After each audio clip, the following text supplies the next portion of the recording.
But welcome. I'm so happy to see so many people here. I'm Denise Augusto, a professor at Drexel in Philadelphia. So happy to have you for today's talk, Community Curation in Public Libraries, the Free Library of Philadelphia's In the Path of Islam Exhibit and Experience. And if you live in the Philadelphia area, you'll want to go to the Free Library, the Central Library, to see the exhibit. Our guests will tell you more about it, but it is open through July. And it's really a beautiful statement on community collaboration, and what is important in communities. Also, how libraries can work together with communities to decide what library services should be. But the guests will tell you about that.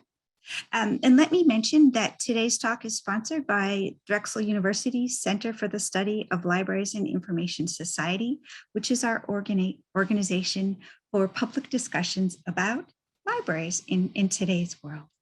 Our two guests today are both affiliated with Drexel, so of course they're very close to my heart. First, we have Shahada Abdul-Rashid, who is Community Initiative Specialist at the Free Library of Philadelphia, and also one of our graduate students.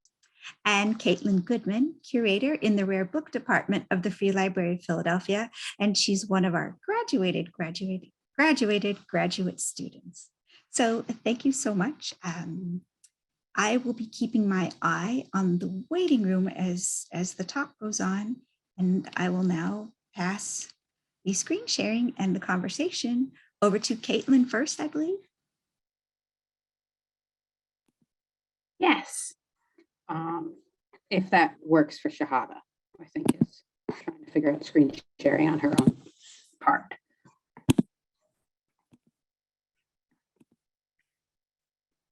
So I'm hoping everyone can see that okay.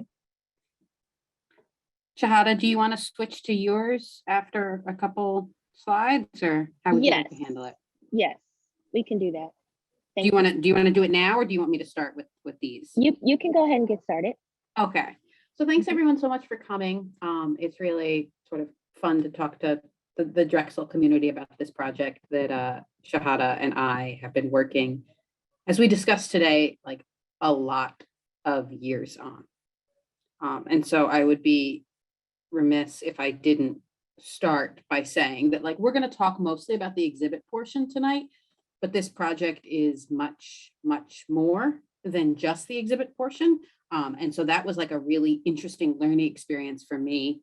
I am, for about 4 more days, the curator at the Rare Book Department at the Free Library.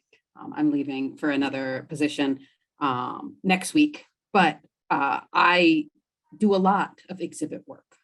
I am fairly familiar with like traditional library exhibit work, but this was my first dive into a real substantive and long lasting engagement process.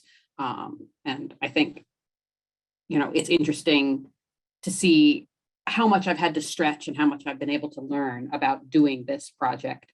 And some of the learning was fun, and some of it, as I think Shahada will probably echo, was less fun. But to give a little bit of background, the Rare Book Department came at this, and this is a project that is a free library project. It's not a Rare Book Department project. I'm just talking about it from the perspective of the Rare Book Department because that's where I work. So the Rare Book Department came at this because we're here in this public library, and that gives us a really rich opportunity to engage with people who don't sort of traditionally see Rare Book Departments as part of their purview. They're not academics, basically. Most Rare Book Departments and reading rooms focus on an academic audience. They do fellowships. They have scholars come in who are working on, dissertations or their next article or their next book. And that's not really what we do. And Philadelphia is a nice place not to do that, because Philadelphia is basically a young city, and it's a majority minority city in the sense that it's mostly non-white.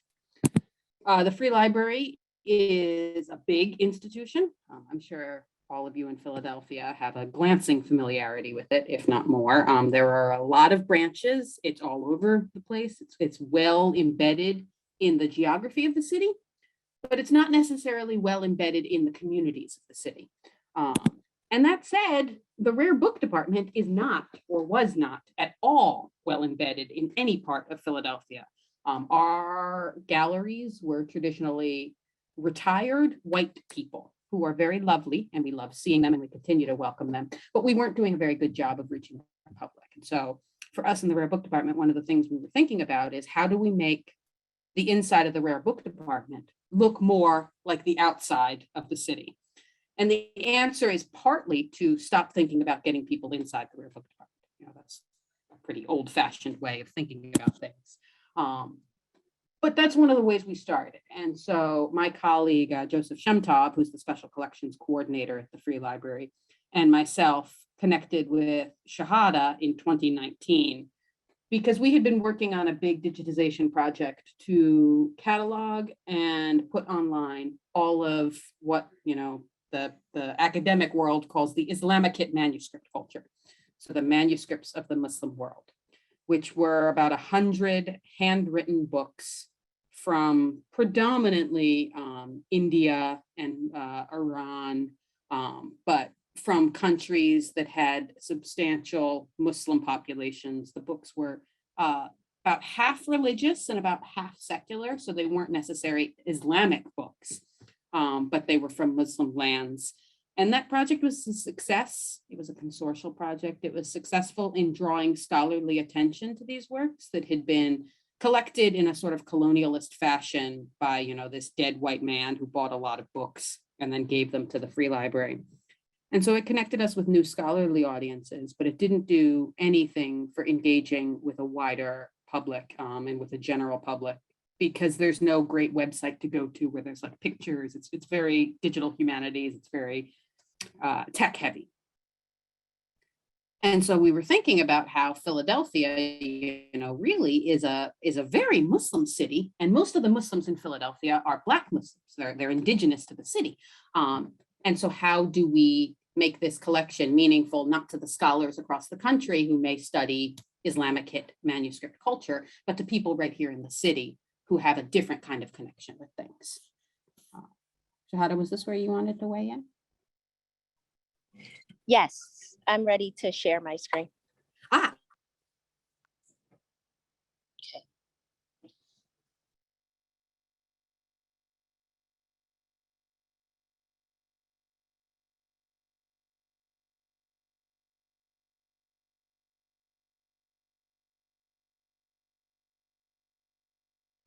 Okay, you have to stop sharing in order for me to share.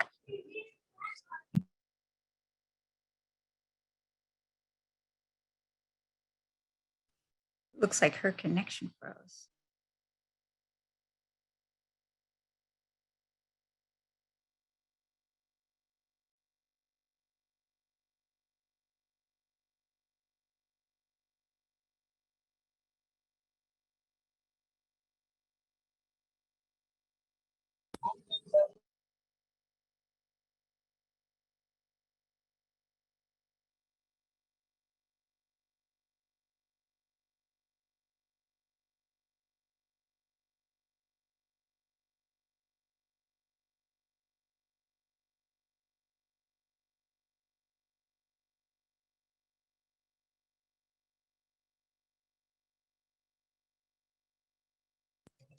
Okay, can everyone see that?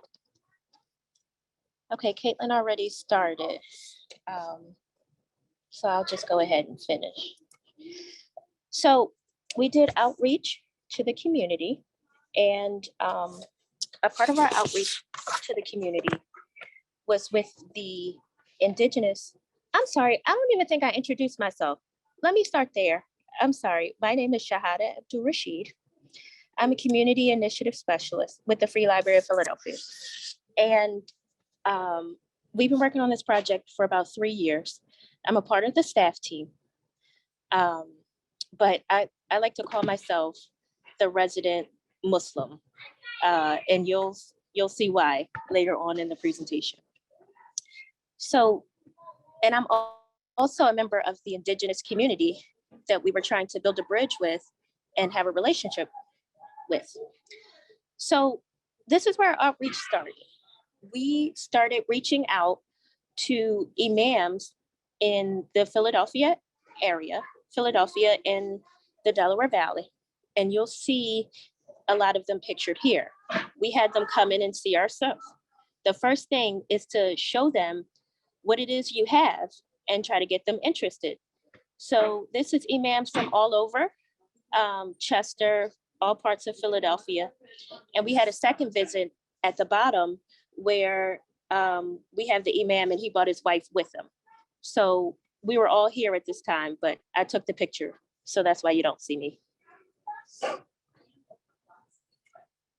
So lessons learned about engagement. This was one of the biggest parts of the project was engaging. And we're embarking upon a community which the Free Library wasn't familiar. So I myself, sorry, I'm in a library. I'm personally familiar because this happens to be my community. I'm indigenous to Philadelphia and America, and I'm African American. The majority of the indigenous Muslims in Philadelphia are actually African American. So here are some lessons we learned about engagement and while we were engaging with the communities. So listening is very important. It might have been paramount to what it is that we did. And Dr. Augusto, Caitlin is waiting in the waiting room. So it was important for us to listen when we went to engage with people. It's important to respect their stories, the lessons, and the teachings of all the people that we spoke to. Stories and oral histories from elders matter a lot. I know within the Black cultural experience here in America, and even in other countries, the elders matter a lot because elders are like libraries. They have lived this life. So what they say matters a lot, especially within our culture. Have patience. You guys just heard me talk about elders, right? Elders are people who are older than us. So sometimes working with them can be a challenge because you just kind of want them to hurry up and talk. But back to our first point, listening is very important. Point number 5 is that even if you studied a subject, you have to listen to those who live it because they know more than you. So part of this project was taking the curation out of the hands of the librarian and putting it into the hands of the community members who lived it, because it was important for the community that we were building the bridge with to tell their own story, as opposed to the librarians who work in the rare books department who might have studied manuscripts to tell their story. So it was important to hear it from them. Build connections through a trusted messenger. You have to have someone who knows the community who can get them talking to you, because as with a lot of communities, if you don't know them and they don't know you, you can't just walk up and be like, hey, tell me your stories. No, it doesn't work like that. You have to have a trusted messenger to help you build those connections. And be authentic and truthful about your wants and needs from the community. So tell them what you actually want. One of the questions that we got a lot was, okay, you have these really old books. So what do you want from the Black Muslim community? So we had to let them know, like, yes, we have these books, but we also want community curation of this exhibit. So I think they respected our honesty. Let's see. Caitlin? I'm back. So I'm actually going to go off video because I feel like that's making things worse. I apologize. So, we had these ideas of, okay, well, we want to figure this out and do this in a meaningful, respectful, non-extractive way. So we want to hire someone. We want to hire a couple someones, we want to fund programming. So then we had to do that sort of very traditional, for those of you who may work in libraries, the dance for dollars. where we had to lay out the project and its goals and its deliverables and its stakeholders and all of that fancy grant terminology to make the case both to our own development office and then also external funders why they should throw some money at this, why they should care. And that can be very dispiriting, no matter how used to it you are, because every additional person you invite into the project now has their own ask for it. And so it's one thing if you're doing community engagement and the people you're asking into the project are the people you want to make connections with, and you want to be respectful of. And it's a very different thing if it's the rich person who's giving you money or the rich funder giving you money. So Shahada and I, for example, have had to do a number of trainings that the Doris Duke Foundation for Islamic Art requires. There's a number of reports that have to be generated. And the most challenging thing for me in this project and the getting of the funds is that you sort of have to outline what it's going to look like before you even started it. And so how are you going to have a meaningful community engagement process if you have to, without the community that you're trying to engage, tell the funders what it's going to look like? So Shahada and I joke a lot about like, oh, it's process driven, but that only holds so much water when you're trying to share a budget and share a timeline. We did get money, but the money that we get, comes with a lot of strings.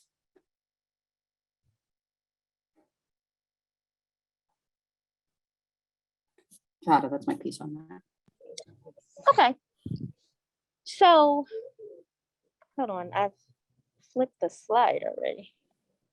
Why is it not flipping? It might be frozen. Okay, I'll just do it from here. Yes, so this is our project team. There's Caitlin first, Joseph Shimtoff. There's myself, Shahada Abdul Rashid, Yarub Alabaidi, and Hudayfa Abdul Hai. So together, we made up the different components to get this experience all together. Caitlin, do you want to say anything about us?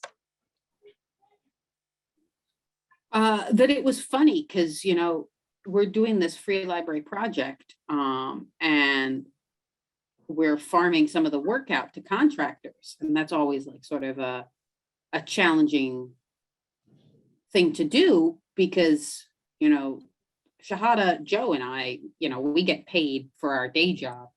And it's sort of a question between us and our supervisors about how much of our day job can be spent on this. But contractors, every meeting they deserve and ought to be paid for. And so it's harder to get that kind of organic feel that you might get sharing an office. COVID made everything harder. This only one of the many things. That's what I would add, Shahada. Yes, COVID made everything so weird. We were so zoomed out from all of our meetings. And I know everyone knows what it's like to be zoomed out. So I'll digress.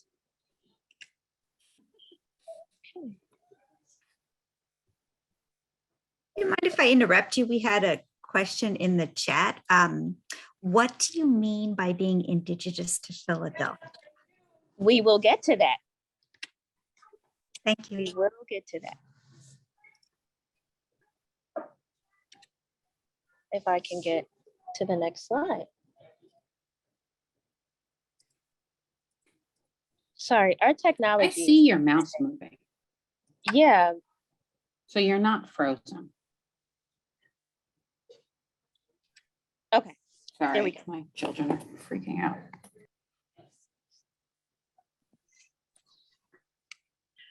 So this is one of the things we were trying to achieve is, one of the things that we promised for this project was an exhibit or several exhibits, as the case may be. And so how do we make that happen? That screen cap on the left is a selected list of, again, what I very academically call our Islamicate collections. So the Muslim world manuscripts and paintings. And I just sort of assigned them a bunch of different categories that I thought may or may not be interesting. And then I put, the dates in and some takeaways for me and for whoever might be doing it. And I built a little slideshow in Google Slides, highlights of the free library manuscript. And in my ignorance, I thought this was just like a great way to get people interested in curating things. Not really recognizing that if you're not already into this kind of stuff, this isn't a great way to get people interested. So this is what I did. And thankfully, I had much smarter and more competent project members who were able to take this and make it useful. Shahada?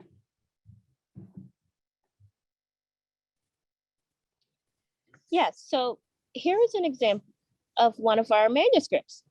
Caitlin can tell you more specifics about it, but I know that this was very popular. It's Lewis O 171, and it's a satchel, and the papers actually go inside. Caitlin, can you be more specific about it? Yeah. So this is a screen cap from the slideshow that I created to try to share with people, just to give people a sense of the kind of stuff we were talking about. And this was one that was popular because most of the collections in the free library are not from Africa, but most of the people we wanted to connect with, build relationships with, trace their ancestry to Africa. And so we sort of assumed, to some extent correctly, that maybe it was African manuscripts that would be interesting. One perspective that I have on this is, to me, someone with very glancing, but still academic tinged familiarity with this book is that thing on the right is called a mistara. And it's a ruling board. And so what you do, you put the paper on and you rub it with sort of like a stick or a stone, and it gives invisible lines on the paper that then you can use to copy out. In this case, it's a devotional. So devotional lines, either from the Quran or from Hadith, etc. And I find that really fascinating. This ruling board, is with the manuscript. And this book is on view, and it was curated. But it wasn't, nobody wanted to talk about the Mistara. They wanted to talk about the connection with Niger, which is, where the book is traced from. And so it just shows how important it is, if you're looking to do community curation, that the person who maybe thinks they know something, just get the hell out of the way.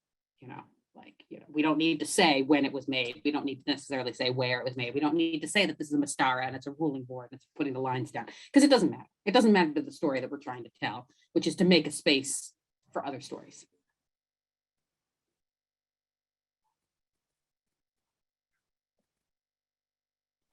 Okay, these are more examples of what we have. These are, well, at least Lewis O 163 is in our exhibit right now, which we have to kind of speed it up because I want to leave time for questions. So Yeah, keep going. This is a page that we have from a Quran from Iraq, even though I have personally spoken with someone from North Africa and they believe it's North African.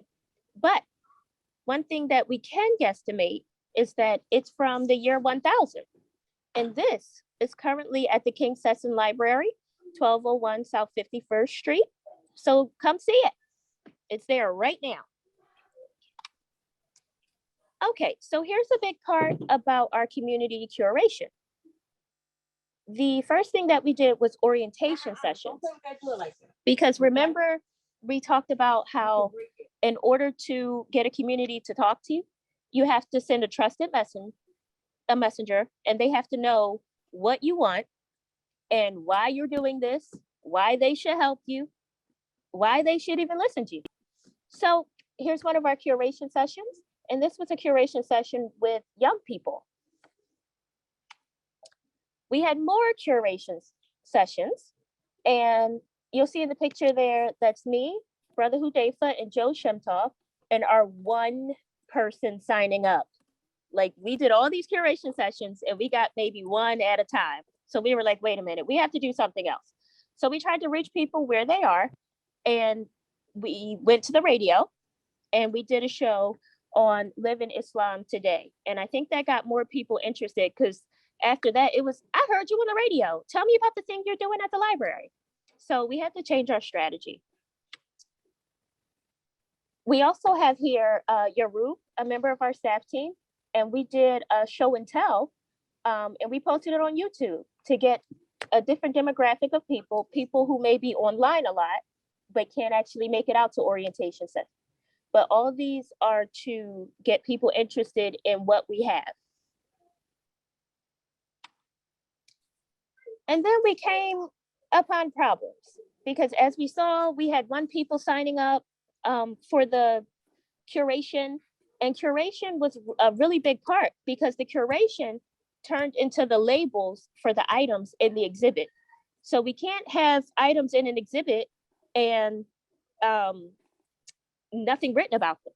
So curation was really important. So we had to start pulling all of our connections. Brother Hudayfa, he's an elder in our community. He knows everyone in the Muslim community.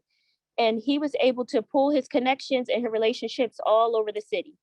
So people were interested, but they also started to drop off. Okay, Caitlin can tell you about the object list. Yeah, so, we have been pretty agnostic about what ends up in the exhibit. We knew we had to have an exhibit. It had to have some sort of, stuff, and someone had to say something about the stuff. But it didn't matter what the stuff was. And it turns out people did not care about the free library stuff, by and large, which, it's fine. It's not my stuff. And what they really wanted to do was share their own stuff, which is sort of, we weren't sure necessarily whether people would want to do that, would trust the free library, who the heck is the free library? And it was thanks to the personal relationships that Shahada has and Hudayfa has, and the respect he has as an elder, that I think allowed some other participants to really trust that the free library was going to be respectful. And so they started to drop stuff off. And we were able from that to build out an object list. And that's just sort of the nuts and bolts of how an exhibit gets made in reality. Thanks, Shahada.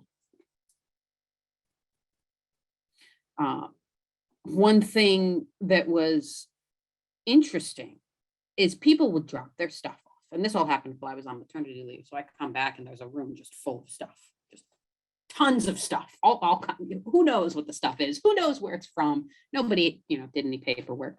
And it was actually very challenging to get people to write about the stuff, especially once they had lent it to us.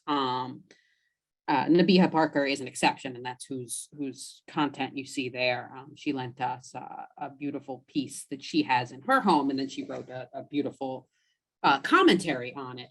But in general, it required a lot of pulling in favors to get the text to go with the things. And so we spent, I spent more time anxiously awaiting that than I think I was expecting. I think a lot of people were actually intimidated by having to write text because we told them, okay, tell us what this means to you. But they still kind of had in their mind, okay, am I going to say the right thing? What should I be saying as like a library perspective? And we were like, no. Say what it means to you. And so I think people just had to kind of get over that, like wanting to be perfect or wanting to say the right thing and just saying what was in their heart. And I think one of the things. Go ahead, Caitlin. You go ahead. You go ahead. I was going to say we did have deadlines, and some things got cut because deadlines you have to stick to. And when we say we need your curation, your label by this date, people got it to us afterwards, and we were like, no, we're sorry, we have to move on. So, okay. You go ahead, move on. I know we're running slow. So let's get to the fun part, designing an exhibit. So this was like a mood board that our designer came up with when designing the exhibit. So you see words here, and then you see pictures that he wanted to use as inspiration. So processing the process. When we designed the exhibit, there were things that we had to keep in mind. Ensuring that the exhibition actually reflected the community and the diversity within the community. As you saw on the last slide, there was not really any male influence. So we had to get some of that in there. Capturing the Philly feel. Philly is very much a leader in Islamic affairs around the country. So we had to really make it like, I mean, we're not the bosses, but Philly's opinion is quite important. So we had to really get the Philly feel in there. And another thing, are we keeping with our original theme or have we deviated? So those were all things we had to consider. Here's some of the stuff for our exhibit, our style guide to kind of show you which direction we were going in. The write-up was inspired by historical Philadelphian brown stones converted into mosques and masjids, as well as shades of brown found amongst Philly's local Muslims. So the majority of masjids and masajids in Philadelphia and around the area started out as row homes, like modest row homes. So you'll see a lot of greens, you'll see them storefronts, you'll see them very modest looking. We have a few that are extravagant, but the majority, which we have 65 in Philadelphia now, they look like row homes. Pretty simple. Okay, Caitlin can start talking about this. Yeah, it's just about the technical process of putting together an exhibit. So even once you are fortunate enough to have an object list and to have labels and to have a designer who puts together like a vision board and brings together the greens and the title treatment, how is it going to lay out physically? And so what you can see on the left is a floor plan showing how the case is arranged. And what you can see on the right are my feet standing on a chair, taking an overhead view of how the stuff in the case is going to be arranged. Because this is all stuff that has to be planned in advance. You don't necessarily want to be designing the exhibit as you install it. Actually, you definitely don't want to be doing that. So it's a example of just you have to be flexible, but you also have to plan, and that's where deadlines come in. Thanks, Shahada. Okay, so challenges while designing the exhibit. Are we being inclusive enough? So even though there are a lot of different types of Philadelphians who are Muslims, we had to make sure we were telling the true and authentic story of the indigenous Muslims in Philadelphia. I'll just go right to it. What does indigenous mean? So indigenous with a small I means native to a particular place. So the indigenous Muslims, which that is actually a term that's used by the community, it's a self-identifying term for Muslims born and raised in Philadelphia. You don't particularly have to be Black, you just have to be born and raised here. So if your parents are from Morocco, but you were born and raised here, you're indigenous. And those were the stories we were trying to capture. And we had to make sure that we were reaching donors. You see the two pictures here. I wanted to tell you guys about an experience that we had. We had donors coming in, and usually with our donor, because they give a lot of money, I guess we like to give them liquor. They like to drink. They like to have a cocktail hour. So they wanted to have a cocktail hour, and they wanted to have prosciutto sandwiches. So the first thing that most people know about Muslims is that they don't drink and they don't eat pork. So people like me had to make the call and say, listen, yes, we want the donors, but they're going to have to drink non-alcoholic beverages, and they're going to have to not eat pork sandwiches today. And it's not that hard, because to not do that would be disrespectful to the Muslim community. Okay, Caitlin. Yeah, and I just want to say one more thing about the donor thing. It is traditional in an institution that has a development office that donors are cultivated. That's the term of art used when you wine and dine the donors. You invite them to after hours tours, like in this case they were. And it is a failure of many institutions, not just the Free Library, but certainly including the Free Library, that nobody thinks about cultivating the public or community audiences. And when community audiences might have asked for something or asked for some accommodation or wanted something, it would always be why? Why do we have to do that? Why can't we do it our regular way? Whereas a donor who has, a pocketbook behind it can ask for literally anything. They want parking? Sure, they've got parking. Kudefa comes in? Well, I don't know. The administrators need parking. So beyond the sort of bias and white supremacy inherent in a development event happening for this exhibit, where we had to push back repeatedly to get it to be a dry event without pork. There's just a long history of appreciating some people more than other people. And it made this project in particular a challenging lift, and one that laid very heavily, particularly on Shahada. But the exhibit looks great. So here's the reveal. Yes, so this is our exhibit. This is just one angle of it. But we want you to come see it. The picture does it no justice. You have to come see it for yourself with your own eyeballs. Don't take our word for it. You have to come see it. Okay. Here are some things that are in the exhibit. We have this beautiful doll made by Sister Isama. She makes dolls, and this doll reflects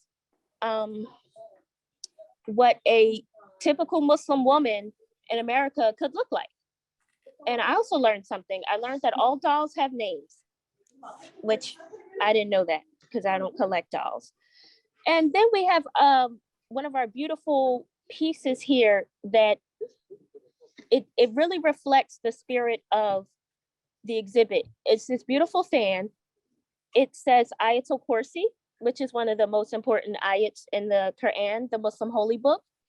And we have it here for you to see, but it's all sparkly in person. I don't know why the picture isn't showing it sparkly, but I promise you it's sparkly, but don't take my word for it. Come see it. Here are more of our things that we have here. The case on the left shows you all about the Hajj process. And on the right, that's a tapestry that was up in someone's home.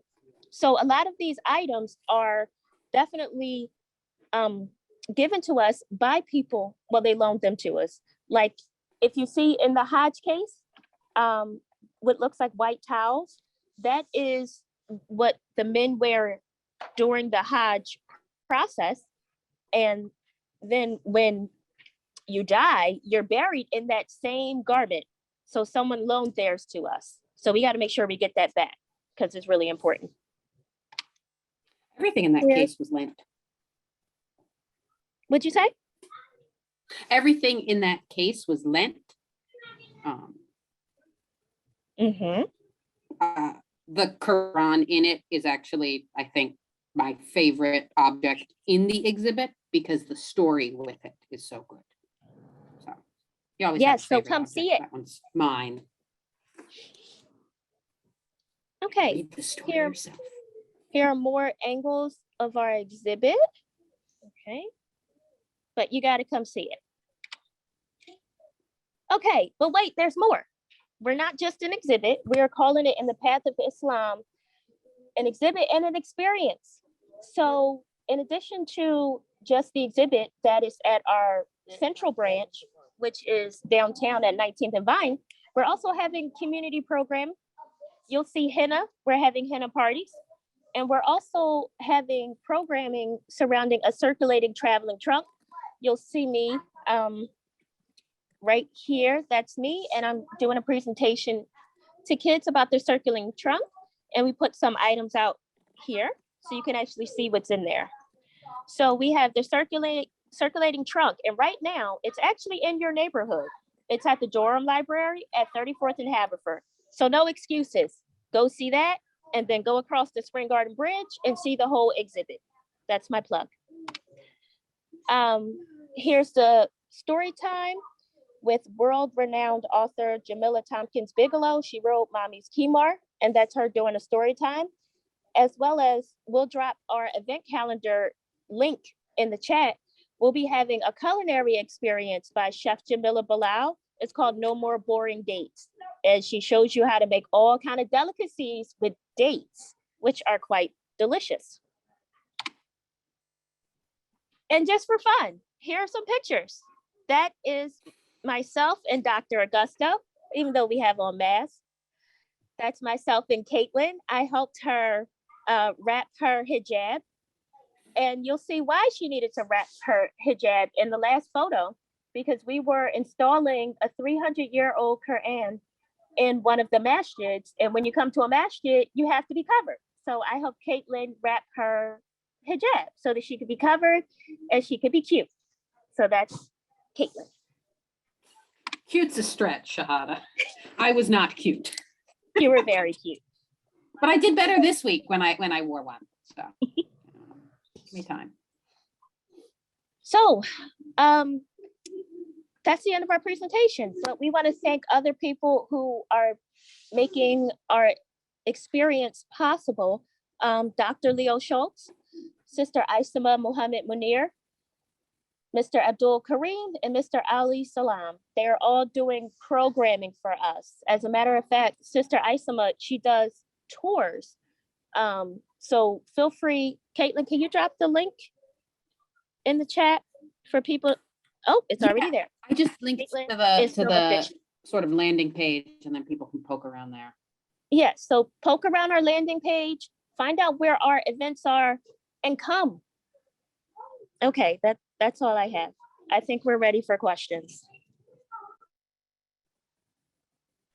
Oh, yay. Thank you so much. I'm so excited about all the work you've done and how you've involved community. Before people get questions, I wanted to ask one. Can you roughly estimate what percentage of the exhibit ended up being things that people donated on their own, and what percentage are items from the collection? Because I know you have also some of the rare books and manuscripts exhibited.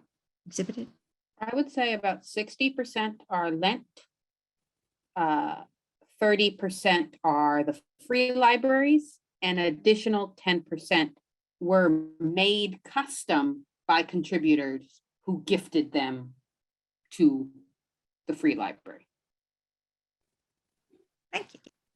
Let's see. And then as far as asking questions, maybe if people use the raise hand icon.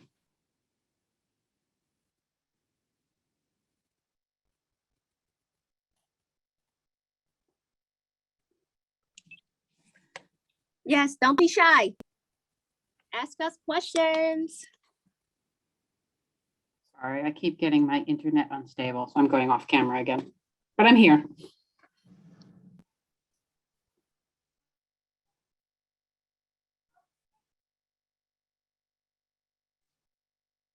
Hi, I don't have a question, but I would love to bring my youth group up to the library to see it. I work with Neighborhood Bike Works, and actually next week I'm starting a leadership and advanced mechanic class, and I would like my class to maybe ride bikes to downtown and come visit it. But we normally meet between 4 and 6:30. Is there any times within like the next month that we can actually see it on like a Monday or a Wednesday?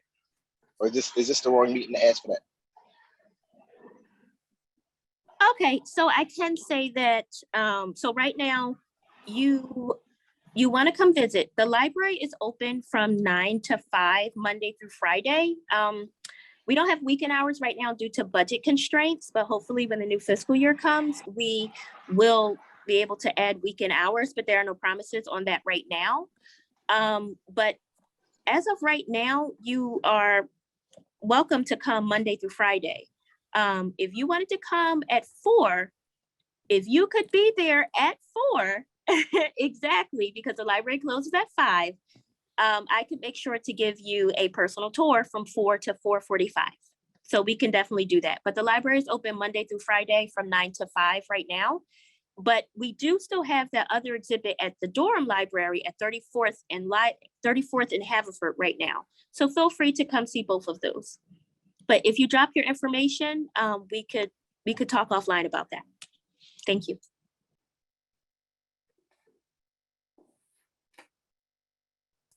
Natalie, go for it. Hi. What items are with the traveling trunk, and how did you decide what was going to move around the city? Okay, so we have a few traveling trunks. We have one of them. It is items that you would find in an everyday Muslim home. I curated one myself. That's the one that is at the Durham Library. And it's things that you would find in a Muslim home. We also have the traveling Qur'ans. That was one of our special items. It's a 300-year-old Qur'an, and it's big. It's our biggest Qur'an that we have. So we figured it would be a good exhibit to put into the different masajids around the city so that they can see it. Caitlin, you have anything to add? We purchased with grant funding the 3 cases that are called travel cases, and they are lighter weight than the things you'd see if you come to the main branch exhibit, because it allows for me and Joe to truck them around the city and take the legs off, and stuff them in a van. But we weren't too concerned about what we bring to places. We wanted to bring things that we thought would be interesting. And the dolls, we have a case that travels, and right now it's at the Greater Only branch. The dolls were the most popular for library branches. And then the third case is sort of some highlights of calligraphy, both from the Free Libraries collection and lent to us. And that's the one that's at King Sessing right now.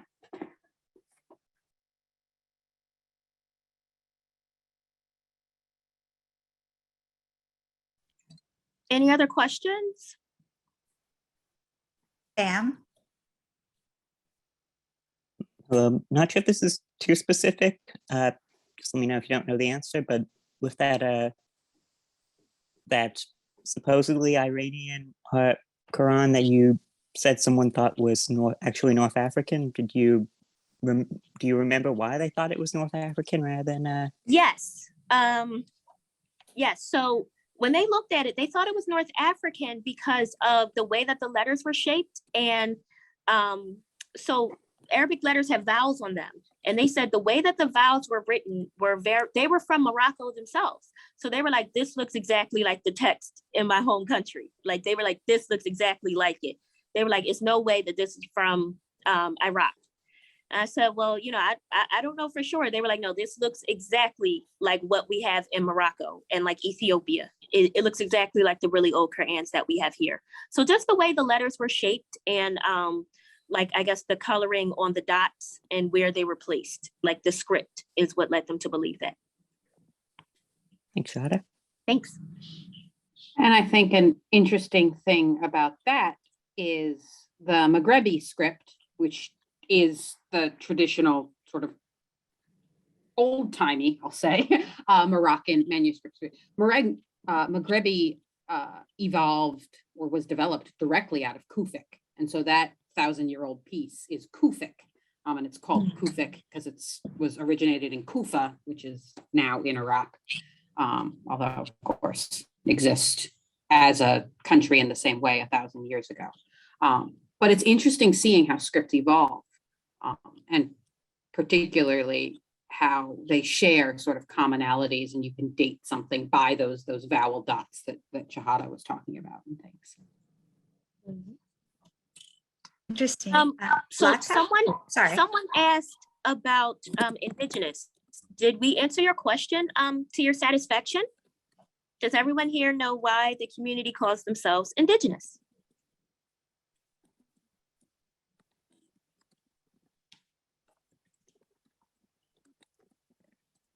Okay, I'll stop trying to make you guys work. That was Vanessa. I don't know if she wants to be put on the spot or not. Okay. Uh-huh.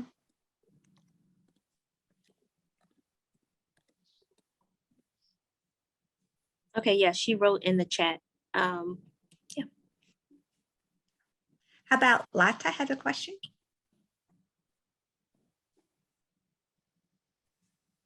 Hello. Yeah, good evening all, and thank you so much for a wonderful session. And I have one question, very general question. I just like to know what is the population of Muslims in the indigenous Philadelphia people? I'm sorry, I didn't hear the question. My question is, what is the percentage of Muslims in the indigenous Philly? So Muslims in Philadelphia in general, they make up, the last time the census was out, which was in 2010, it was about 2 million. It was about 2 million people in Philadelphia, and the indigenous Muslims made up 300,000 of those. So now with the 2020 census, which we haven't gotten those results yet, I can imagine that the size of Philadelphia has grown to maybe 4 million. So it has to be that the indigenous Muslims have grown as well, because Islam is a very fast growing religion in Philadelphia in the Delaware Valley. So that 300,000 has to be at about 500,000 by now, just as a change from 10 years ago to now. Did that answer your question? Yeah, I have one more question connected to this only. You are doing a lot of outreach activities. Mhm. And after that, how many people are converted into Muslim religion? Is there any benefit of doing these outreach activities? So the outreach activities are not meant to really convert people to Islam or anything like that, because only God converts you to Islam. The outreach activities are more engagement with the community to show the community members how that's a part of having that Philly feel, right? Show them how the Philly Muslims get down, right? We have henna parties. We make food with dates, which dates are very delicious. That's my date plug. We wanted to show them not just what the Black indigenous Muslims do, but that's why we're having the calligraphy programs. And the people that are doing those, they're 2 Iraqi artists. So we're really just trying to bring a Philly feel to it and represent, and we're trying to engage with all of the people in Philadelphia representing what Muslims do in Philadelphia. That's what the engagement programs are for. Thank you so much.